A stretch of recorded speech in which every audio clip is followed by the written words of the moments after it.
Hello student, देखिए अभी आप बोर्ड के ऊपर जो टॉपिक देख रहे हैं वो है अनुगमन वेग तथा वैद्युत धारा में रिलेशन यानी संबंध, relation between drift velocity and electric current. ये हमें देखना है कि ड्रिफ्ट वेलोसिटी और इलेक्ट्रिक करंट में क्या रिलेशन होता है, यानी कि VD और I के बीच क्या रिलेशन होता है, ये अपने को कैलकुलेट करना है।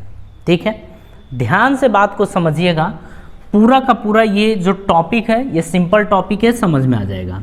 जैसे मान लीजिए ये कोई कंडक्टिंग रॉड है। अब बात को ध्यान से समझिए आप, ये कोई कंडक्टिंग रॉड है। ठीक है, इस कंडक्टिंग रॉड की अगर बात करें तो हम लोग ऐसा यहाँ पर बोल देते हैं कि मान लीजिए आपने V वोल्ट की बैटरी लगा रखी है। V वोल्ट की क्या लगा रखी है? बैटरी। चलिए कहानी को समझिएगा, काफ़ी इंटरेस्टिंग। और इसी पे मतलब जो आप ड्रिफ्ट वेलोसिटी देख रहे हैं ना, जो इलेक्ट्रिक कंडक्शन यानी वैद्युत चालन है, इसी के ऊपर ज़्यादातर क्वेश्चंस अपने को मिलेंगे। ठीक है, और हर क्वेश्चन हम आपको करवा देंगे, इतना भरोसा रखिए। चलिए आते हैं इसके ऊपर। आपने बैटरी का वोल्टेज कितना लिया? V। क्या इसके अंदर बहुत सारे चार्जेस हैं? हाँ बिल्कुल चार्ज हैं, बहुत सारे। तार की लंबाई कितनी देख रहे हैं? L। तो तार की लंबाई, पूरी लंबाई जो है आपकी L है, ये भी ठीक है। हम लोग क्या करते हैं, अच्छा ये देखिए बहुत सारे इलेक्ट्रॉन्स हैं, बहुत सारे इसके अंदर इलेक्ट्रॉन्स हैं, ढेर सारे इलेक्ट्रॉन होंगे, हम पूरा नहीं दिखाएंगे। हम लोग क्या करते हैं इस क्वेश्चन के लिए, इस डेरिवेशन के लिए देखिए जो हम करने जा रहे हैं वैसे ही आपको भी करना है। ठीक है, आपने क्या किया कि इतना हिस्सा और इतना हिस्सा काटा है। ठीक है, अगर इसके अंदर देखा जाए तो करंट कितना फ्लो हो रहा है? I। तो तार से करंट कितना फ्लो होगा? I। मान लेते हैं कि जैसे आपने ये लिया, तो आप इसको ध्यान से देखिएगा जरा, इसको देखिए। एक ब्लैक आप देख रहे हैं यहाँ पर, एक ब्लैक यहाँ पर देख रहे हैं और यहाँ पर। हम मान लेते हैं कि इतने हिस्से की बात कर रहे हैं, तो यहाँ से यहाँ तक का जो हिस्सा है उसकी लंबाई हम ले लेते हैं x, यानी कि इन दोनों के बीच की डिस्टेंस कितनी ले लेते हैं? x। अगर इसका एरिया A अगर माना जाए तो इसका भी एरिया कितना होगा? A के बराबर होगा। ठीक है, अब समझिए इस वॉल्यूम के अंदर अगर हम इलेक्ट्रॉन की बात करें तो इलेक्ट्रॉन की संख्या n है। मतलब आप समझिए एक यूनिट वॉल्यूम के अंदर इलेक्ट्रॉनों की संख्या n है। तो इसके अंदर बात करें तो एक यूनिट के अंदर इलेक्ट्रॉनों की संख्या कितना मान लेते हैं? n के बराबर मान लेते हैं। ठीक है, तो इसको चलिए हम अलग से लिख लेते हैं। इतनी बात तो समझ में आ गई ना। अब यहाँ पर समझिएगा कहानी। हम यहाँ पर ये बोल रहे हैं कि आपने हिस्सा कितना लिया है? छोटा सा। ठीक है, लेंथ कितनी है? dx। एरिया कितना है? a है। एरिया कितना आप देख रहे हैं? a। यहाँ पर हम दूरी की बात कर लेते हैं। अच्छा, कोई भी इलेक्ट्रॉन के पास जो ड्रिफ्ट वेलोसिटी है वो ड्रिफ्ट वेलोसिटी कितनी है? vd।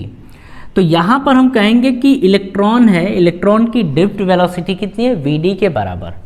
तो यहाँ पर एक ना लिखते हैं कि स्पीड इज इक्वल्स टू होती है,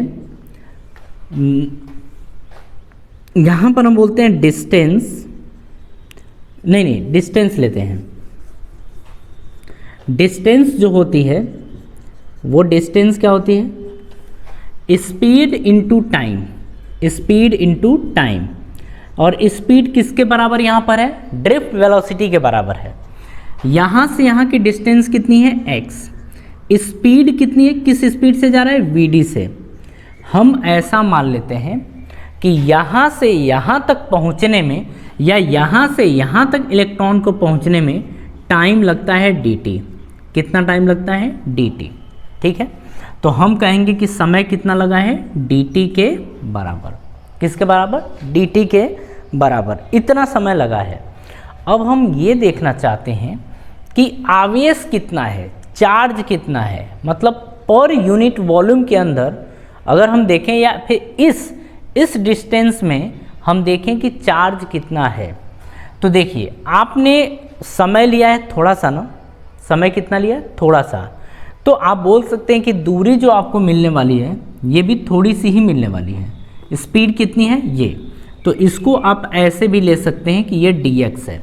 दूरी कितनी है dx, समय कितना लगा यहाँ से यहाँ तक पहुँचने में dt, तो किस स्पीड से vd, तो दूरी कितनी हो जाएगी speed into time, speed into time, तो ये तो दूरी है। अब हम ये देखना चाहते हैं कि इतनी दूरी में चार्ज कितना है, चार्ज कितना है, ठीक है। तो यहाँ पर हम बात करेंगे चार्ज यानी कि आवेश के बारे में। तो चार्ज, अब यहाँ पर समझिएगा, ध्यान से बात को समझिएगा, चार्ज की बात कर रहे हैं तो देखिए हम पूरे का पूरे इस हिस्से की बात करेंगे ना, पूरे के पूरे इस हिस्से की, इस हिस्से में चार्ज कितना है। तो अगर हम बात करें ये, तो इसमें हमें क्या मिलेगा, वॉल्यूम, वॉल्यूम लेना पड़ेगा, आयतन। तो इसका वॉल्यूम यानी कि इसका आयतन कितना होगा, इतने हिस्से का आयतन यानी कि वॉल्यूम कितना होगा उसकी हम बात करेंगे।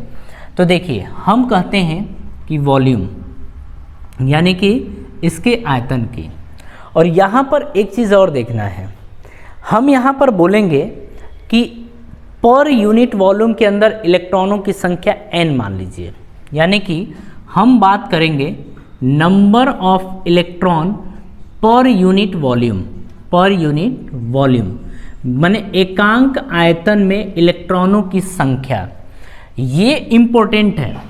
पर यूनिट वॉल्यूम आप हमेशा ध्यान रखिएगा, ठीक है। वॉल्यूम की बात करें तो वॉल्यूम कितना होता है, एरिया इंटू लेंथ होती है। तो अगर हम एरिया की बात करें तो एरिया इंटू लेंथ, ये क्या आएगा, वॉल्यूम। अगर हम नंबर ऑफ इलेक्ट्रॉन की बात करें कि हर एक वॉल्यूम के अंदर इलेक्ट्रॉन की संख्या कितनी है, तो इसको मान लेते हैं n, कितनी मान लेते हैं n। अच्छा किसके बारे में बात हो रही है, इलेक्ट्रॉन की, number of electron per unit volume, तो कितने इलेक्ट्रॉन हैं, ne इलेक्ट्रॉन है। एरिया की ज़रा बात करी जाए तो एरिया आप कितना देख रहे हैं, a के बराबर, तो एरिया तो a आ गई। लेंथ कितनी है, तो लेंथ कितनी है, dx के बराबर, तो आपने रखा dx इंटू क्या आ जाएगा, ne, आपने ये रखा। बट अगर देखा जाए तो ये दूरी है, और दूरी किसके बराबर है, डिस्टेंस, स्पीड इंटू टाइम, तो आप लिखेंगे a इंटू ये dx के जगह पर vd dt लिखिए, तो आप लिखेंगे vd into dt into ne। लेकिन अगर बात करी जाए कि अगर थोड़ी सी डिस्टेंस है तो थोड़े से डिस्टेंस में चार्ज कितना होगा, थोड़ा सा, यानी कि आप लिखेंगे dq, क्या लिखेंगे, dq। तो यहाँ तक तो dq ठीक है। अब क्या करिए, जरा इससे डिवाइड करिए, तो dq by dt is equals to a, फिर ne, a vd into ne, आपका ये आएगा। आपको पता है dq बाई dt क्या होता है, i, क्या होता है, i is equals to a vd into ne। इसको ऐसे नहीं याद करेंगे, इसको याद कैसे करेंगे जरा वो देखिए। हम लिखेंगे I is equals to NEAVD, NEAVD आप ऐसे लिखेंगे। तो आपको ना ये रट्टा मारना है, क्या करना है, रट्टा मार, आपको रट्टा मारना पड़ेगा कि I इज इक्वल्स टू होता है NEAVD के बराबर। जरा कहानी आगे समझिएगा, एक बार हम आपको रिवाइज करा देते हैं।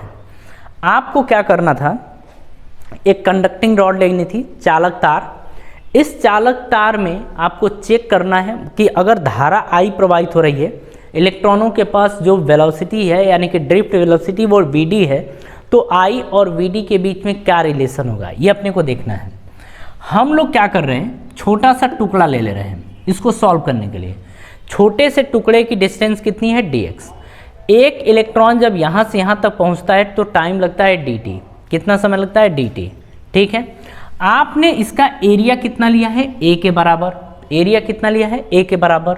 अब आगे आइए, अगर हम लोग बात करें कि डिस्टेंस, तो डिस्टेंस इक्वल्स टू होता है स्पीड इनटू टाइम।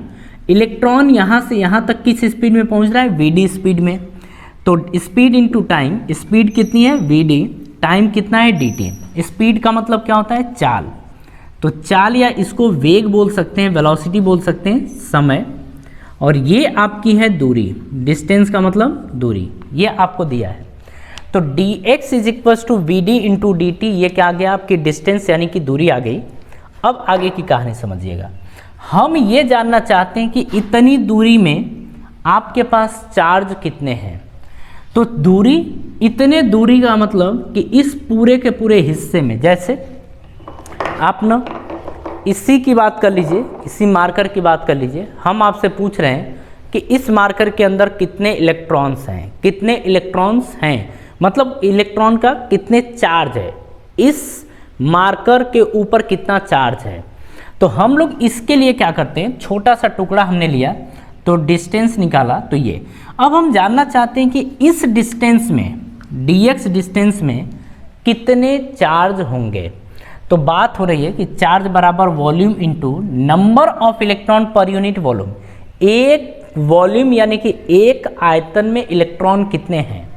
तो इसकी बात अगर करें, वॉल्यूम क्या होता है, एरिया इनटू लेंथ।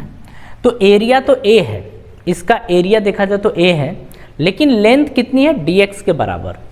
तो a इंटू डी एक्स तो हो गया, एन ई ये भी ठीक है, एरिया a, dx के प्लेस पे पुट करेंगे V D into D T, ये पुट करेंगे तो ये डी क्यू है।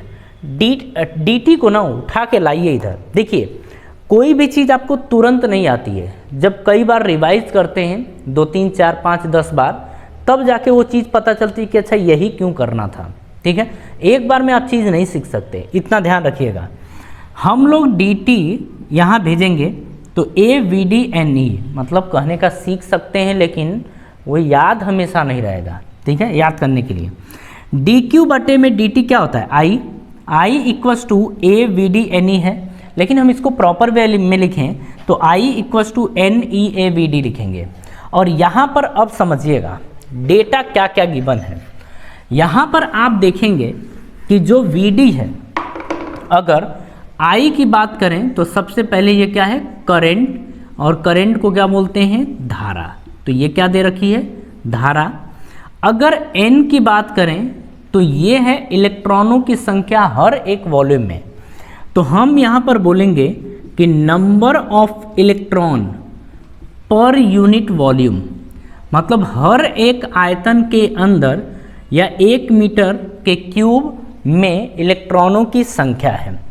यहाँ पर E क्या है, तो ये तो आपका इलेक्ट्रॉन है, इसकी कोई दिक्कत नहीं है। A क्या है, क्रॉस सेक्शन एरिया इसको बोलते हैं, ये क्रॉस सेक्शन एरिया है।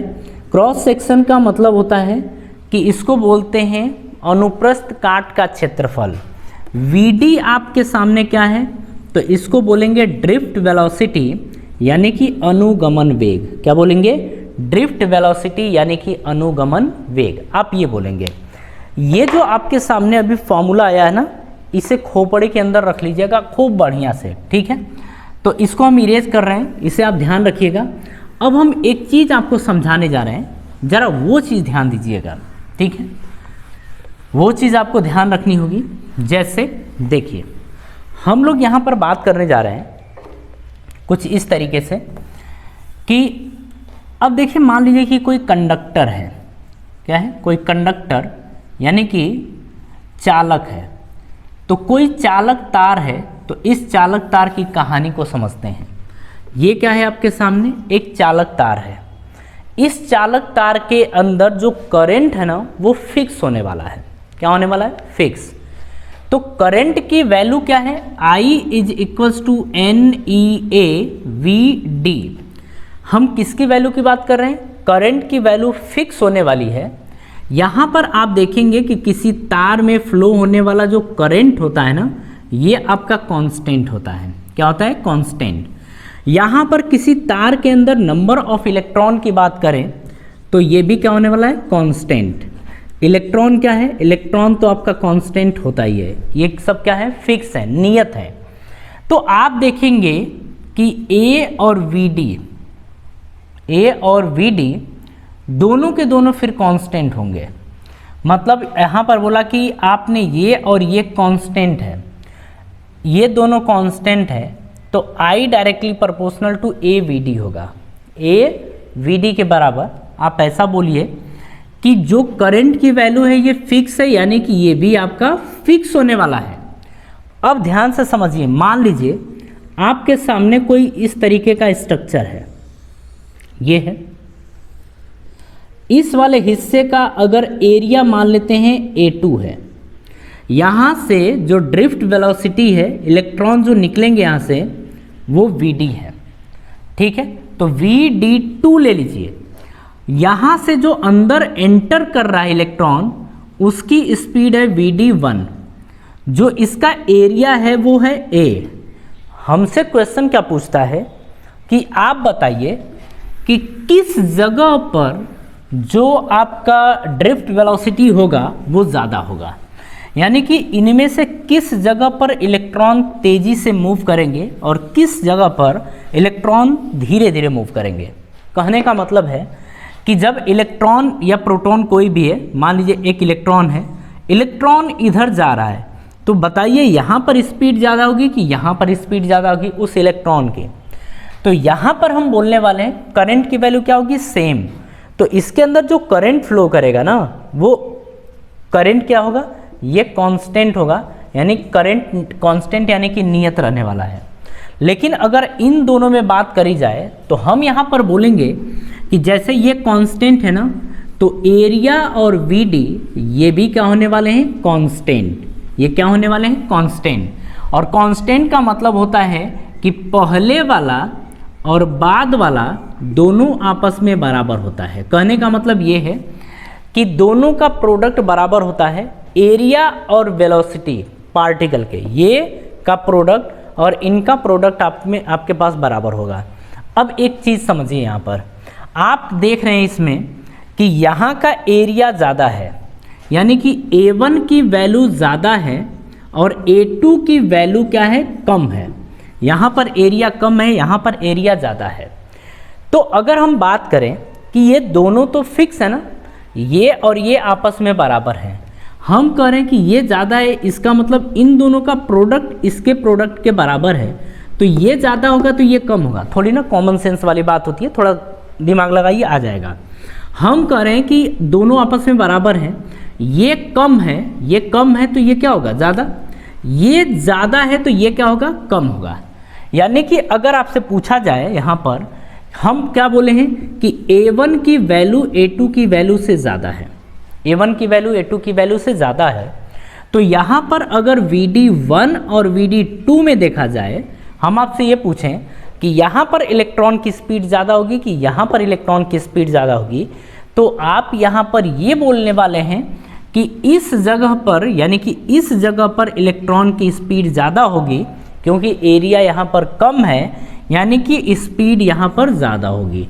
तो जो आपके पार्टिकल यानी कि इलेक्ट्रॉन की ड्रिफ्ट वेलोसिटी होगी वो इस जगह पर ज़्यादा और इस जगह पर कम होगी। क्यों? क्योंकि एरिया क्या होगा, यहाँ ज़्यादा और यहाँ कम।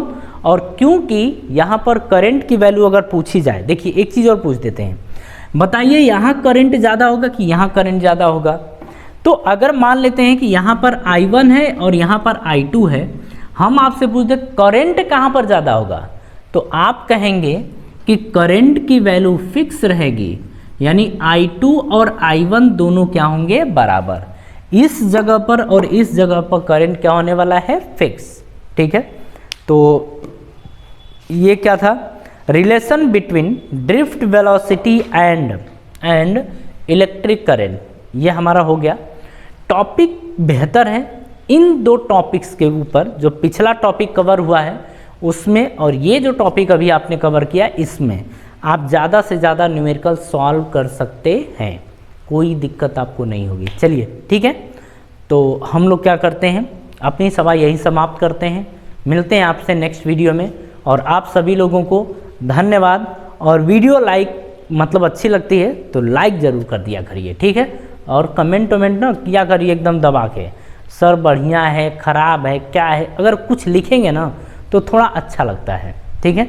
चलिए मिलते हैं आपसे नेक्स्ट वीडियो में, और आप सभी लोगों को धन्यवाद।